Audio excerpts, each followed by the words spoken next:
সজীব, এই জায়গায় রাখেন। ভাড়া কত হয়েছে? ম্যাডাম 50 টাকা হয়েছে। বড় আম্মু, আসসালামু আলাইকুম।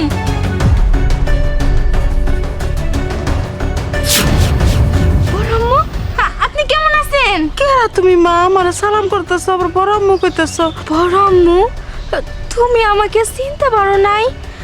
আমি হইলাম তোমার দেবরের মেয়ে বিথি। আমি জাহাঙ্গীরের মেয়ে। বড় আম্মু, তুমি এত তাড়াতাড়ি সব কিছু ভুলে গেলা? জানো বড় আম্মু, আমার মা যখন মইরা যায়, আমার বাবা আর একটা বিয়ে কইরা সৎ মা ঘরে নিয়ে আসে। আমার সৎ মা আমার উপর কতই না অত্যাচার করছে, একটু দেখতে পারেনি আমাকে। তুমি তুমি আমাকে কত সাহায্য করছো। আমাকে 3 বেলা খাইতে দেয় নাই, না খাওয়াইয়া রাখছে, সব সময় মারধর করছে। তুমি চুরি করে করে আমাকে ভাত দিয়ে আইছো। বড় আম্মু, তোমার কি মনে পড়তাছে একদিন তুমি আমাকে চুরি করে ভাত দিয়ে আইছিলা আমাকে ঘরের ভিতরে? পরে আমার সৎ মা দেখে ফেলায়, তারপর তোমাকে হাইরে বকা দিছে, আমাকে কতই না মারছে। তুমি আমাকে বাঁচানোর জন্য অনেক চেষ্টা করছো, কিন্তু ওই মায়ের হাত থেকে বাঁচাইতে পারো নাই। তুমি আমার জন্য অনেক জ্বালা যন্ত্রণা সহ্য করছো বড় আম্মু। আমি তোমাকে অনেক মিস করি, অনেক জায়গায় খুঁজছি কিন্তু কোথাও পাই নাই। আব্বু যখন চিটাগাং কাজে গেল তখন আমাদের সবাইকে নিয়ে গেল। জানো বড় আম্মু, ওই জায়গায় যাইও না। আমার সৎ মা আমার সাথে খারাপ ব্যবহার করছে, একটু ভালোবাসে নাই আমাকে। একদিন না অনেক মারধর কইরা ঘর থেকে ঘাড় ধাক্কা দিয়ে বের কইরা দিছে। বলছে যে তোর মতো মেয়ে আমার কোনো দরকার নাই, তুই থাকা থেকে না থাকা অনেক ভালো। পরে আমি কি করবো, কোথায় যাবো, আমার যাওয়ার কোনো জায়গা ছিল না। একটা ভদ্রলোকের সাথে দেখা হয় আমার। সেই ভদ্রলোকটা তার বাড়িতে আমাকে নিয়ে যায়, নিজের মেয়ের মতো আমাকে লালন পালন করে। জানো বড় আম্মু, একটা খুশির খবর আছে। আমি না লন্ডন থেকে উকালতি পাশ করে বাংলাদেশের বড় ব্যারিস্টার হয়েছি। তুই নাকি রে মা? আমি খুব খুশি হয়েছি তুই যে নিজের পায়ে দাঁড়াইছে, কিন্তু যার জন্য তুই দাঁড়াইছে যে লোকটা তোরা সাহায্য করছে তাকে তুই কোনোদিন ফেলা দিস না। আমি খুব খুশি হয়েছি। আর তুই ছাড়া তো আমার কেউ নাই। কিন্তু বড় আম্মু, আমি একটা জিনিস কিছুতেই বুঝলাম না, তুমি এই ভ্যান গাড়ি চালাইতেছো কেন? তোমার পরিবার কই?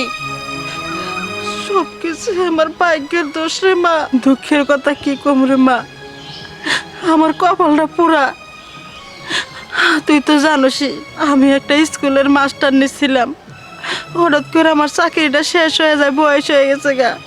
আমি পেনশনের অনেকগুলো টাকা পাইছিলাম, টাকাগুলো নাই না আমার মেয়ের হাতে দেয় আর সম্পত্তি সব কিছু লেখা দেয়।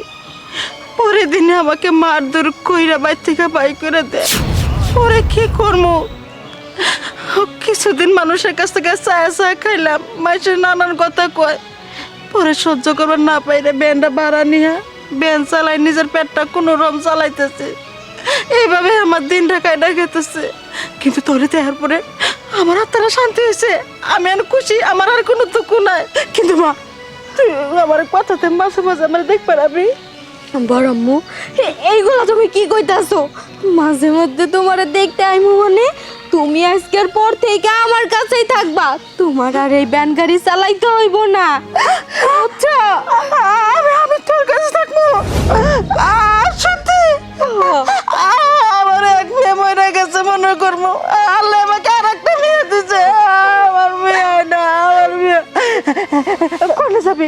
আমি নিয়ে গেতেছি। চল চল মা, চল।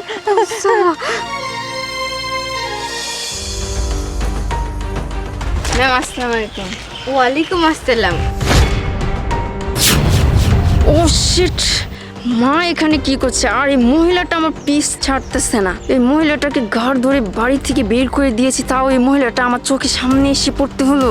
যদি এই ব্যারিস্টার ম্যামটা জানতে পারে যে উনি আমার মা, তাহলে আমার এই 2 কোটি টাকার প্রজেক্টটা হাতছাড়া হয়ে যাবে। তাহলে এখন আমি কি করি? এই মহিলাটার জন্য আমার এই 2 কোটি টাকা লস হয়ে যাবে। ওলা ওখানে কে? আমি আর কি করবো? সবার কাছে কি পরিচয় দেবো আমার মেয়ে?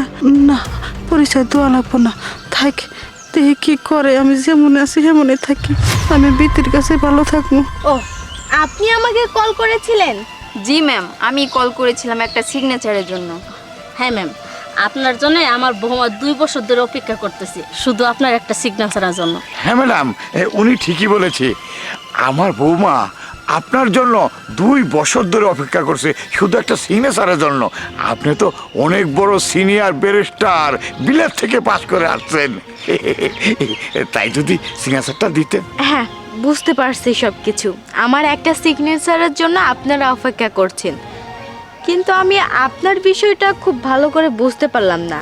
আপনি বারবার আড়ি চোখে ওনার দিকে তাকাচ্ছেন, আপনি কি ওনাকে চিনেন? না ম্যাম, আমি ওনাকে চিনি না। বড় আম্মু, তুমি কি ওনাদেরকে চেনো? আম্মু, তুমি তো শুনলে ওনারা আমাকে চেনে না। খুব ভালো করেই বুঝতে পারছি। দেখি ফাইলটা। এই ফাইলে আপনাদের সিগনেচার করতে হবে, তাই না? আচ্ছা, এখানে কত কোটি টাকার প্রজেক্ট আছে? ম্যাম, 2 কোটি টাকার প্রজেক্ট আছে। 2 কোটি টাকার, তাই না? এই ফাইলে আমি সিগনেচার করব না। কিন্তু কেন ম্যাম? ম্যাডাম, আপনি এসব কি করছেন? আমার 2 কোটি টাকার প্রজেক্টটা হাতছাড়া হয়ে গেলে আমার লস হয়ে যাবে অনেক। চুপ করুন আপনি। আপনি এই জায়গায় আসছেন এই ফাইলে সিগনেচার নিতে, তাই না? এইটা তো আপনার আগে ভাবার কথা ছিল। এখন আপনি ভাবছেন যে এই ফাইলে যদি আপনি সিগনেচার না নিতে পারেন তাহলে আপনার 2 কোটি টাকা লস হয়ে যাবে। আরে আপনার লস তো আরো অনেক আগেই হয়ে গেছে, যেই দিন আপনি আপনার মাকে আপনার বাড়ি থেকে ঘাট ধাক্কা দিয়ে বের করে দিয়েছিলেন। আপনি কি মনে করছেন আমি কোনো কিছুই জানি না? আরে বোকা, আমি সব কিছুই জানি। আপনারা যখন চোখে চোখে তাকিয়েছিলেন তখনই আমি খুব ভালো করেই বুঝতে পারছি যে এই মহিলাটা আপনার মা। শুনুন, আমি এমনি এমনি পড়ালেখা করে ব্যারিস্টার হইনি। আমি মানুষের চোখ দেখলেই বলে দিতে পারবো যে ওই লোকটা কি বলতে চাচ্ছে। আরে আপনি কি মানুষ নাকি অমানুষ? আপনি কিভাবে পারলেন নিজের গর্ভধারণী মাকে বাড়ি থেকে ঘাট ধাক্কা দিয়ে বের করে দিতে? যেই মা নাকি আপনাকে 10 মাস 10 দিন গর্ভে ধরেছে, যেই মা এত কষ্ট করে আপনাকে লালন পালন করিয়েছে, মানুষের মতো মানুষ বানিয়েছে, লেখাপড়া করিয়েছে, আপনাকে অন্যের হাতে তুলে দিয়েছে, আপনি সেই মাকে নাকি আপনার বাড়ি থেকে বের করে দিলেন। আরে আপনার মা আপনার কাছে কি চেয়েছিল? আপনার কাছে একটু ভালো থাকতে চেয়েছিল, ভালো খেতে চেয়েছিল, তাই আপনি দিতে পারেননি। আপনার এতই লোভ সয় সম্পত্তির প্রতি। আর সেই মা নাকি আজকে রাস্তায় রাস্তায় ভ্যান গাড়ি চালায় আর ক্ষুধা নিবারণ করে। আপনার মতো মেয়েকে দেখে তো আমার ঘৃণা জন্মেছে। থু, আপনার মুখের উপর থু ফালাই। শুনুন, আপনার মতো মেয়েকে এই মাকে দেখতে হবে না। আমি এই মাকে দেখতে পারবো, আমি এই মাকে পালতে পারবো। শুনুন আরেকটা কথা, নেক্সট টাইম যদি আমার সামনে প্রজেক্টের ব্যাপারে কোনো সিগনেচারের ব্যাপারে কথা বলতে আসেন তাহলে আপনাদের অবস্থা আমি একদম খারাপ করে ফেলবো। আর কখনোই আমার সামনে আসার চেষ্টা করবেন না। মা, চলে আসুন। ও চিট! বৌমা, তুমি এটা কি করলে? আর তুমি এমন কেন? ছি ছি ছি ছি ছি! নিজের মায়ের পরিচয় গোপন রেখে আমার ছেলের কাছে তুমি বিবাহ বসেছ। কি করে সম্ভব হলো তোমার? কি করে সাহস হলো? হ্যাঁ, তুমি একটু চুপ করো। এই বৌমাকে তো আমি দেখে নিচ্ছি। শুনো, তোমার মতো মেয়ে আমার বাড়ির ত্রিসীমানা দিয়ে যেন না যায়। কারণ তুমি আজকে নিজের মার সাথে যে ব্যবহারটা করছো, যে আচরণটা করছো, ঠিক এইরকম আচরণ আমাদের সাথেও করতে পারো। সেই জন্য তোমার মতো বৌমা আমার বাড়িতে প্রয়োজন নাই। প্রয়োজন পড়লে আমার ছেলেকে আমি আরেকটা বিয়ে করাবো। আমার ছেলেকে আমি বিদেশে সব কিছু ফোন দিয়ে বলবো। চলে আসো। মা, আমার সব কিছু শেষ হয়ে গেল, আমি এখন কি করবো?